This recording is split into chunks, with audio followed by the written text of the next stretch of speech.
Hello दोस्तों, आज की कहानी असुरक्षा की भावना। नम्रता कहाँ है? मम्मी उससे बोलिए मेरे लिए एक कप अदरक वाली चाय बना दे, बहुत सर दर्द हो रहा है। ऑफिस से थका हारा शरद सोफे पर बैठ अपने जूते मुझे उतारते हुए बोला, अरे बेटा, बहू तो घर में नहीं है, उसका मन घर में लगता कहाँ है? आज कहाँ गई?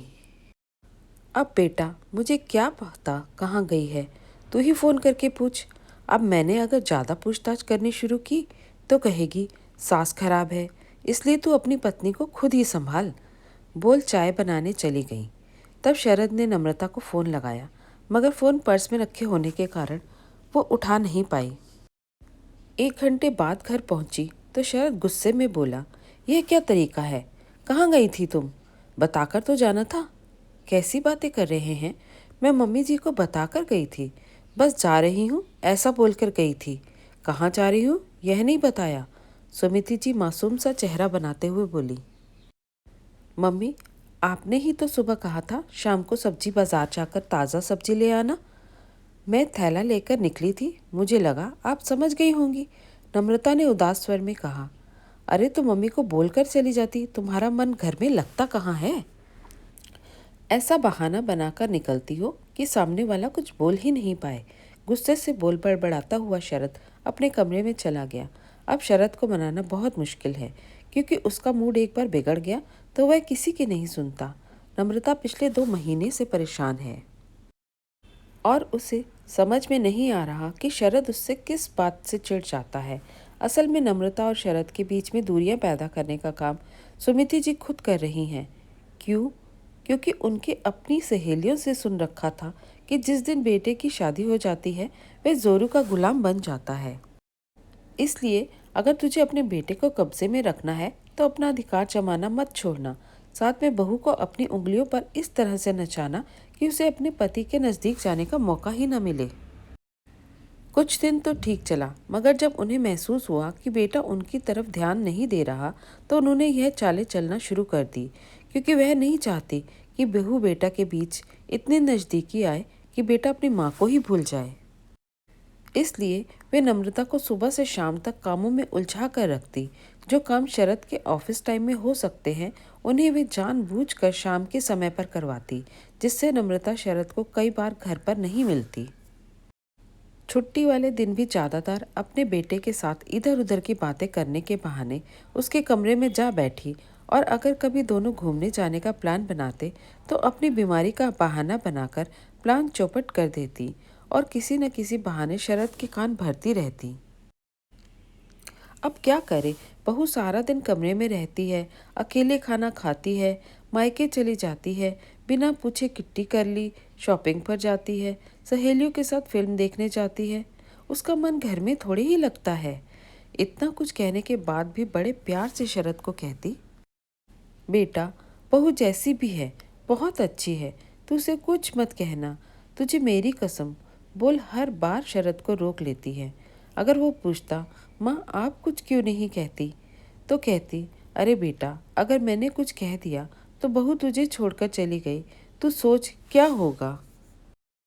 मेरा तो उम्र का तकाजा है, जवान लोग कभी बुढ़ों को समझ नहीं सकते, इसलिए हम बूढ़े लोगों को माता पिता को दर दर की ठोकरें खानी पड़ती हैं।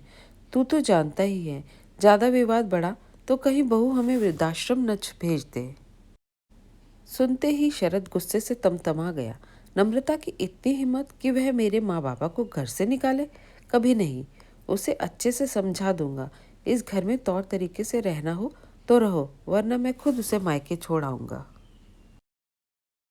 शरद अपने ससुर जी को फोन करने लगा। आपकी बेटी को बिल्कुल अक्ल नहीं, ससुराल में कैसे रहना है उसे कुछ समझ ही नहीं आता, हमेशा अपनी मनमानी किया करती है। वह तो मेरी माँ है जो चुपचाप उसकी हरकतें सहन करती आई है, वरना उसकी जगह कोई और होता तो कब का सीधा कर दिया होता। इन सब बातों में उलझकर नम्रता रह जाती, जबकि उसे अच्छे से पता था कि यह सब किया धरा सासू माँ का है।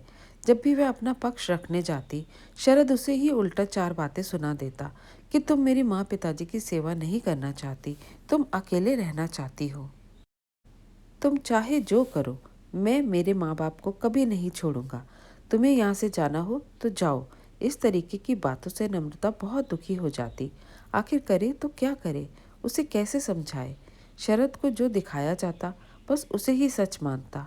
आखिर कौन बच्चा अपनी माँ को झूठ समझ ही नहीं सकता। दोनों का रिश्ता इसी टेंशन में चल रहा था कि एक दिन अचानक सुमिति जी बोली, बेटा तेरी छोटी मौसी अंकिता का फ़ोन आया था। वे लड़की देखने बनारस जा रहे हैं।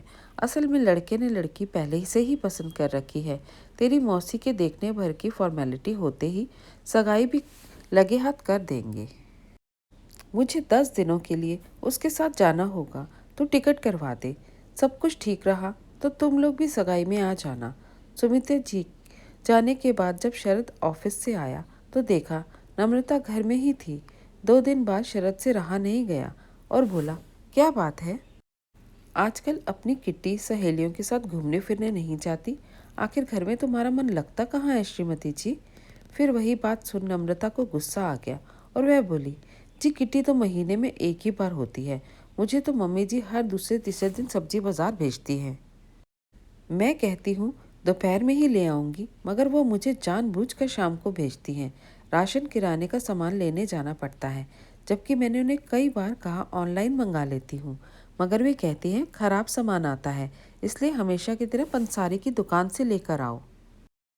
और आपको बता दूं, सहेलियां भी मेरी तरह शादीशुदा हैं। उन्हें भी महीने में एक आध बार ही समय मिलता है, तब हम लोग मॉल मूवी जाकर मज़ा कर लेते हैं, क्योंकि पतियों को ऑफिस और गलत फहमियों से ही फुर्सत नहीं होती है।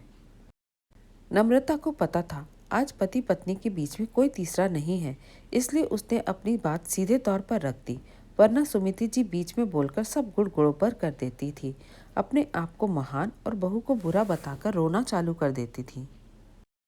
शरद उसकी बात सुन सोच ही रहा था कि नम्रता आगे बोली, शादीशुदा बेटे की माँ को हमेशा यही टेंशन लगी रहती है, कहीं शादी होते ही बेटा बहू के पल्लू से बंध गया तो मेरा क्या होगा, मेरे बुढ़ापे के सहारे का क्या होगा।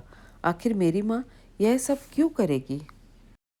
वह तो खुद तुम्हें मेरे लिए पसंद कर लाई थी और हमेशा तुम्हारी तारीफ करती है, मगर तुम ही उनके साथ अच्छा व्यवहार नहीं करती। शरद तिलमिलाते हुए बोला, असुरक्षा की भावना, असुरक्षा की भावना के चलते ही कहीं मेरा बेटा जोरू का गुलाम न बन जाए, मेरे ऊपर ध्यान देना बंद न कर दे। मैंने तो कई बार आपकी गलतफहमी को दूर करने की कोशिश की, मगर मैं तो पराए घर से आई हूँ।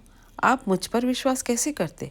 अगर आपको अभी भी लगता है कि मैं गलत हूँ, तो आप खुद ही देख लीजिए। 3 दिन हो गए हैं, ना ही हमारे बीच कोई लड़ाई झगड़ा हुआ है, ना ही कोई बहस, और ना ही मैं घर से बाहर बेवजह निकली हूँ। नम्रता की सारी बात समझ शरद चुपचाप घर से बाहर निकल गया। शायद अकेले में कुछ आत्ममंथन करना चाहता हो, मगर नम्रता का मन बहुत घबरा रहा था।